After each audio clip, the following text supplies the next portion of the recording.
हिमाचल के इस गांव में है सिर्फ एक ही घर और एक ही आंगन। पहले चट्टानों के नीचे सुरंग बनाकर रहा ये परिवार अब 300 साल पुराने मड हाउस में जीवन बिता रहा है।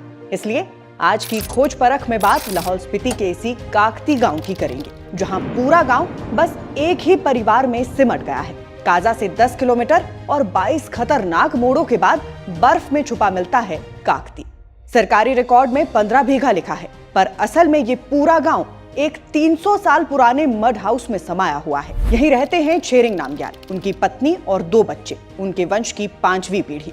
और उनका ये घर सिर्फ घर नहीं, हिमालयी वास्तुकला का जिंदा उदाहरण है। मिट्टी और पत्थरों से बना ये मड हाउस गर्मियों में ठंडा और सर्दियों में अंगीठी जैसा गर्म रहता है। बाहर चाहे -25 डिग्री सेल्सियस क्यों ना हो, काकती बर्फबारी में महीनों दुनिया से कट जाता है। इसलिए परिवार साल भर का राशन पहले ही जमा कर लेता है। घर से कुछ ही दूरी पर है वो 300 साल पुरानी सुरंग, जहां कभी इनके पूर्वज रहा करते थे। उसी सुरंग में आग जलती थी, वहीं अनाज रखा जाता था, वहीं पूजा होती थी। आज भी दीवारों पर वही चिन्ह, वही निशान दिखते हैं, मानो पुरखे अब भी वहीं मौजूद हों।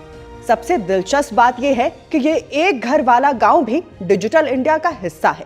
BSNL ने यहाँ 4G टावर लगाया है। छेरिंग हंसते हुए कहते हैं कि पहले खबरें हफ्तों बाद मिलती थी, अब मोबाइल पर दुनिया हाथ में है।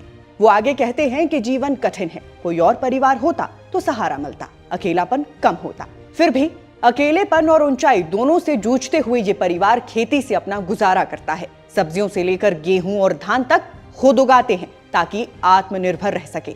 यानी ये सिर्फ गांव नहीं, बल्कि ये हिमालय का वो टुकड़ा है जो बताता है कि सभ्यताएं कितनी भी दूर क्यों ना हो, दिल, मिट्टी और विरासत एक ही घर में भी जिंदा रह सकती हैं।